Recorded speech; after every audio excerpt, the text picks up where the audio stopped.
see what it's like, because I think it's pretty crazy, but it's not something I think I could be competitive at.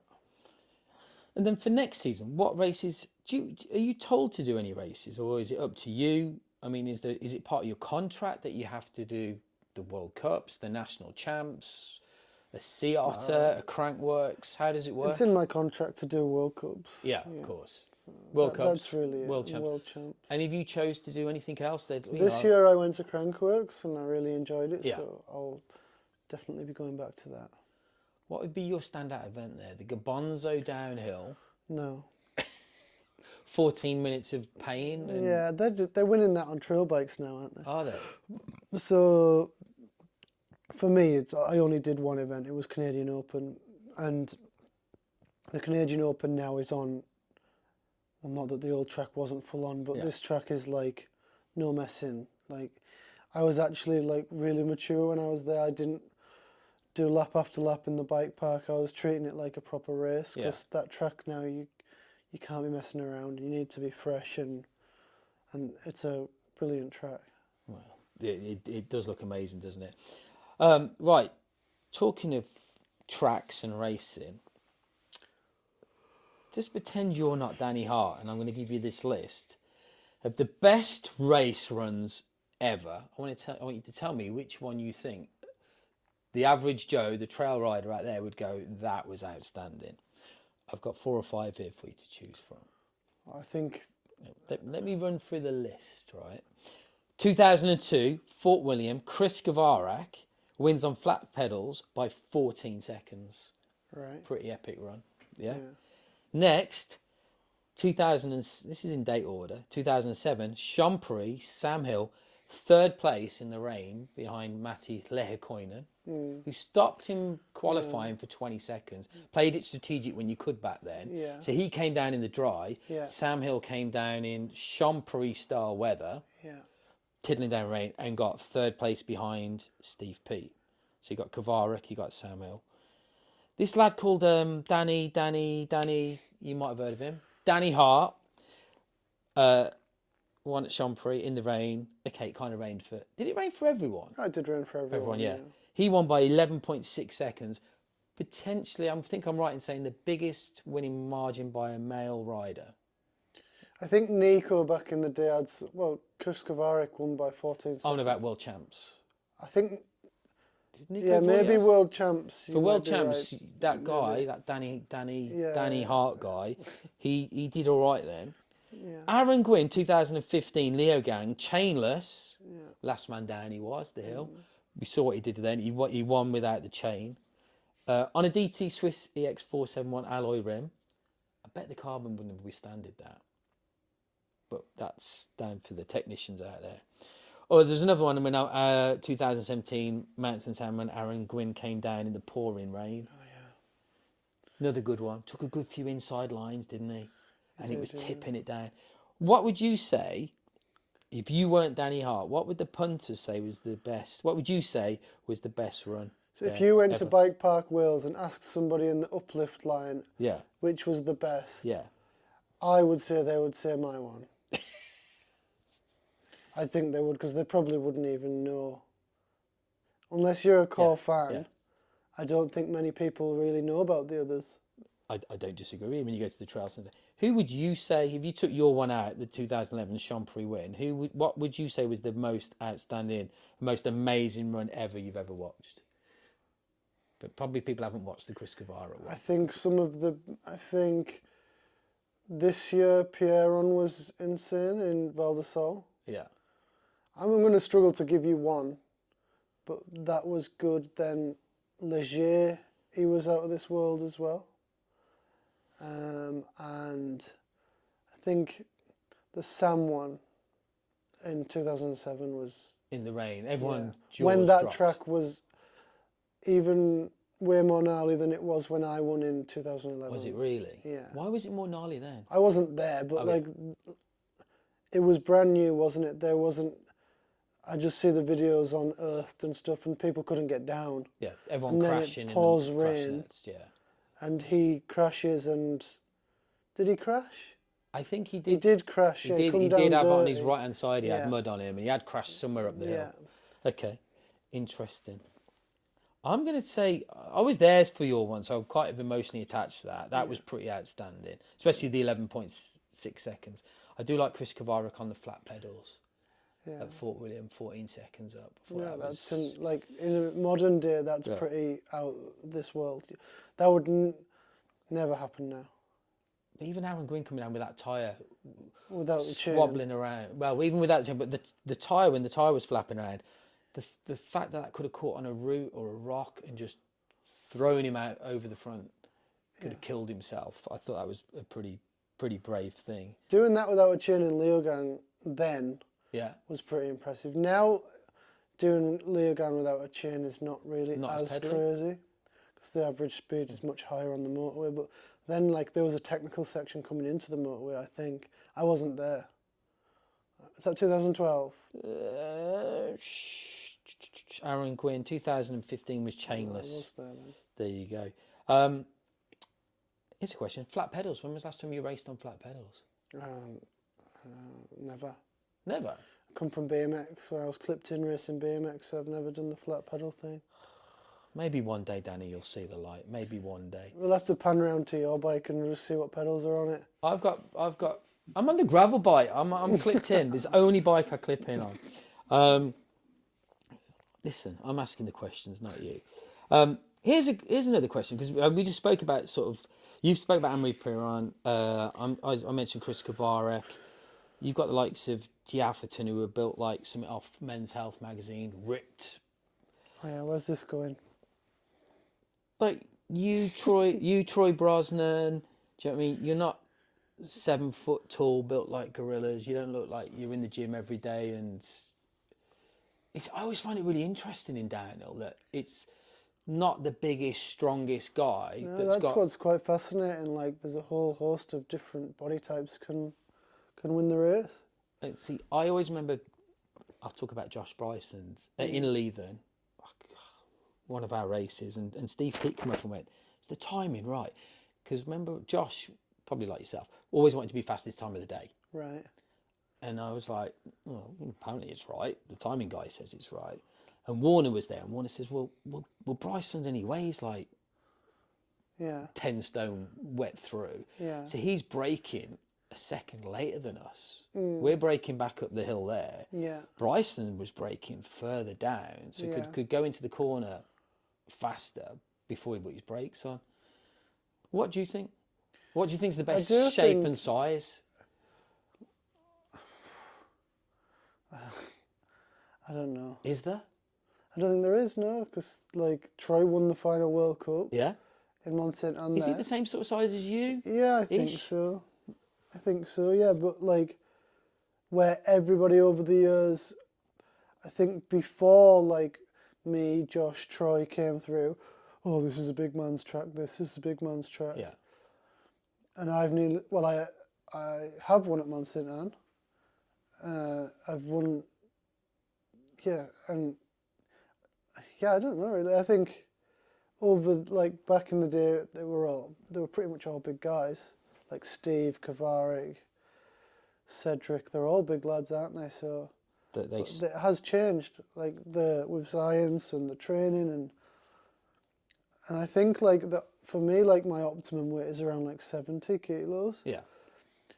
And like I worked with Dave Garland when he was around, and he always used to say like, you don't have to break, like what you were just saying about Josh, and Dave used to talk about that as well. So yeah, it's a crazy sport. It's like there's a whole different size of person can win any given weekend. So I've got a chance then, is that what you're saying? You maybe would have if you were good enough, when you in your prime. Thanks, Danny. Thanks for that. You got any tissues? I thought you were my mate. Right, anyway, so I'm here in Birmingham with you because I live here. Yeah. Why are you here? I'm on a team training camp, sorry. We should talk about that then, really, I suppose. Should. What team is that, Danny? I've joined the Norco racing division. I think that's what it's called. How many years contract have we signed? My contract is 2 years. and I plan on doing really well, being a good athlete for the team, and going as long as I can. That's what we like to hear. So who's on the team with you? So it's actually quite unique in the fact that there's only 2 European riders. We've got myself and Lena. Lena's a junior out of Austria. Okay. Then we've got Lucas Cruz from Canada. Yeah. Bodie Kuhn from Canada. Gracie Hemstreet from Canada. And Aris, who is from New Zealand. Two-time junior world champion. So 6 riders on the team. Yeah. You're the oldest. Well done. The most senior. There we go. The man of experience. And who's heading up the team? Who's well, I don't want to say above you, but who's leading the team? Who's there? So it's like, from what I have learnt now, like there's a whole host of sort of management, because they've got 6 riders. Yeah. So we've got Tom Duncan, who is heading up the mechanical side of things. He's hiring and firing mechanics. He's like a crew chief, so to speak. So he's not going to be working on one specific rider's bike. He's going to be overseeing everything. Then we've got Alan Milway, who is like the team manager and like performance manager, doing all our training and our planning. And we've got Kathy Sessler, who's like a logistics manager. She knows what she's doing. She does, and this week I've learnt that. So I'm really excited to work under Kathy, sort of thing. And I've known Kathy for a long time. Obviously, I was friends with Josh when Josh was on the syndicate, and and then we've got... And Kathy goes so far back in mountain bike history and BMX history. Yeah. She knows it all. Mm-hmm. Then we've got Greg Minar, and I'll be quite honest, I don't really know Greg's job title. He oversees everything, I guess. So would he be maybe like a Steve Peat with the Santa Cruz Syndicate? No. Would he be like... Is he going to be at every race next year? Is he going to be at every World Cup? Yeah. Greg's actually meeting with the partners, meeting with... Like, he's like effectively the team manager, I would guess. He's the one hiring and firing. Right, okay. And then we've got Gwen, who is the brand manager from Norco, and I think that's us all. Nice. So how did Norco come about then? Who approached who and when? So I had a phone call with Greg at 11 o'clock on a Wednesday morning. I actually had a photo shoot at Hamsterley, so I had to have my phone conversation with Greg in Starbucks in Bishop Auckland. Nice. And then the next morning I was at a motocross track in Grantham, and the contract come through. So it was done in 24 hours. So what time of year was this? When was this? This was only a month ago. Oh, so that... Yeah, it's recent. So did it just come out of the blue? Did they know that Well, obviously Alan coaches me, and Yes. Alan has put in a good word for me at the team. I had a good season, and I brought lots of points to the team. Yeah. And so that's obviously a big thing. And I understand that is a big thing for the team. So, but had I not have got the points, then I wouldn't have had the opportunity. So yeah. And when you say points, you were talking World Cup points, UCI points, yeah. Yeah. Which is what the World Cup teams need. Exactly. So many points to register for this UCI elite team. And I think a good thing with the team is we're like 3 women, 3 men. That's a big thing nowadays. And then we have like, so all the girls will be in the B group. Yeah. All the men will be in the A group. And like, it's just going to be, it's a first, I think, like, to do that. So have you ridden the new downhill bike then? I have ridden the bike a couple of times, yeah. Have you got one, not saying here now in Birmingham, but have you got one back at home, back at base? I do, yeah. And so when you go and ride that, do you have to ride it at night, in the dark? Yeah, I put my lights on. What do you have to do? Because like, where do you go? Where does a pro downhill rider that's just signed for a brand new team on this jazzy, flashy bike, do you have to cover it in gaffer tape? What do you have to do? he goes to the bike park that his parents own, Yeah. But Danny Hart's Descent Bike Park in Hamsterley, yeah. in Hamsterley Forest. Have you caught them vandals and thieves yet? No, we haven't. I can get you some lads up there if you want. Went to sleep in the car park. Yeah. People have volunteered themselves to do that. Have they? So the bike park's actually closed Monday through Friday. Okay. So we open Friday, Saturday, Sunday. Yeah. So and the forest is super quiet, like through the week. So Do you put gaffer tape on it or hide it? not this year. I haven't really needed to. So you haven't seen anyone lurking in the woods with a camera and I've seen people, but people respect me and they know the crack, so it's fine. They've not said anything. Yeah. Even I've been vowed to secrecy. So, Yeah, Jesus Christ, yeah. Done it all there, haven't we? Loose lips sink ships. So how is the bike then?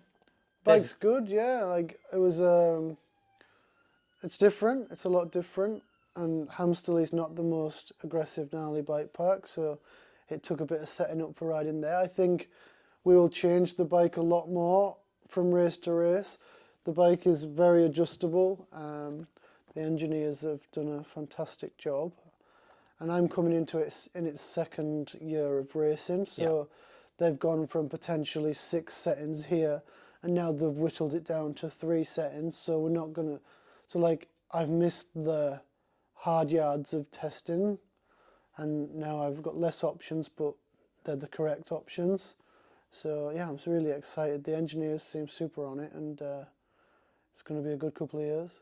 How tall are you? I'm just shy of 5'10". 5'10". What size frame will you be riding? It's just a number that nobody's going to be able to relate to, I don't think. No, 29 front and back? No, mullet. You'll be riding mullet? Yeah, that's what I've been on. I was one of the first, I think. You've been on there a while, haven't you, on the old mullet? Is that because of your height? If you were taller, would you ride a 29 front and rear? I don't think so, no. You'd stick with the mullet, would you? Yeah. Great stuff. So, and then what are your targets? What are you looking to do this year, next year? 2025? I just want to get back onto the sharp end. I know I showed potential last season, and that's why I've been hired, and I'm not stupid. I know why I've been hired, because to have Greg call me and want me to be on his team is quite there's not really a better man to ring, and to see when the GOAT calls you, the greatest of all time, exactly. Greg Menard phones you. Did you have his number in your phone? I did, yeah. There you go. And you're thinking, what does he want? So why I'm really excited is I think Greg will be a fountain of knowledge. Like, he's obviously, I'm good friends with Josh and a few of my friends who've been his teammate over the years, and I think he's a shrewd teammate, like, which is fair. Like, in my book, he's done the work, he's got the experience.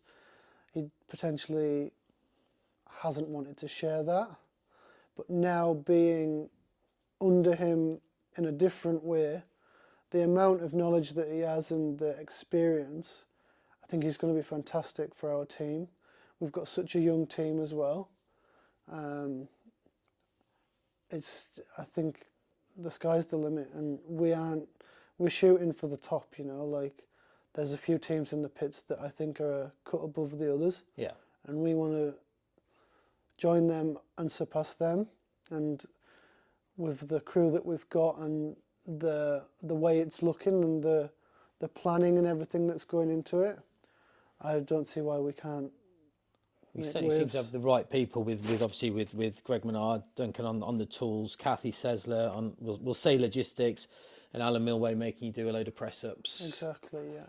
Well, that's going to be an interesting to watch for 2025, and obviously with you as well into 2026 and beyond. So also, we've got Turbo doing our videos, so everybody must tune into the videos, because they're the best out there. We need to see more videos from you. From me? Yeah. Well, just tune into my YouTube with the other 72,000 subscribers. Well, exactly, and your 430,000 followers on Facebook. It's hard to do the YouTube. Like, I would love to do it week in, week out, like Brayton does, my good friend, but I don't do enough stuff. I train and I go riding and I spend time with my family. The problem is now you have to do things to film it, not film what you're doing. So I just filmed what I'm doing. It's exactly the same week in, week out. So, I still think there's some value though. I remember, just you going to the, not saying you go to the fish and chip shop in Whitby, but on a Friday night. Well, good lad, so you should. Oh, do you have mushy peas? no, it's not No, I my don't thing. like mushy peas. Do you put gravy on your chips up there? Oh, from time to time. Oh, that's so trampy. It's not the. But we do fish and chips right up there, my friend. I'm sure you do really good fish and chips up there.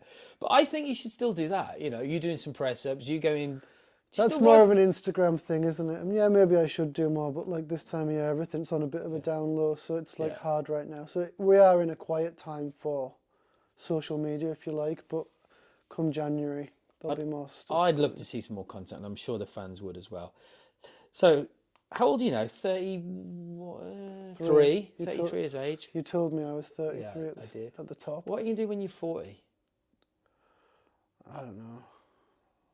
We'll see. I haven't got a plan. No plan yet. I haven't got a bike cleaner lined up or a sealant or anything like that. Or a pair of grips, a grip line turning up anytime soon. Okay, no worries. I do need to go for my dinner soon, though. I know you need to go for your dinner. I know. I have to pack this one up, I think. Alan Milway sat next to me. Anything else you'd like to say? No, just thank you to Norco and Alan, Greg, Kathy, everybody for welcoming me into the team. Yeah. I'm really excited moving forward. I've been on lots of factory teams, as people will probably know, but this we seem to be doing it at a different level, and I think it's going to be really good, and I'm just really excited to carry on. Last question I've got for your sponsors. I see you're still running the Monster out there.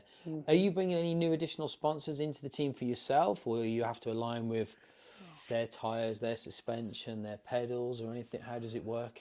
I think I'm carry on with Monster. Monster's been very loyal to me over the years. Carry on with Adidas and Adidas 510.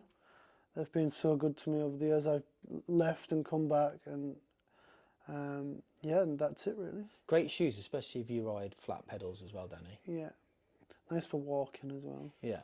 And in the gym, Adidas, Of course. top of the line. There we go. 510, the Hellcat Pro, shoe of choice.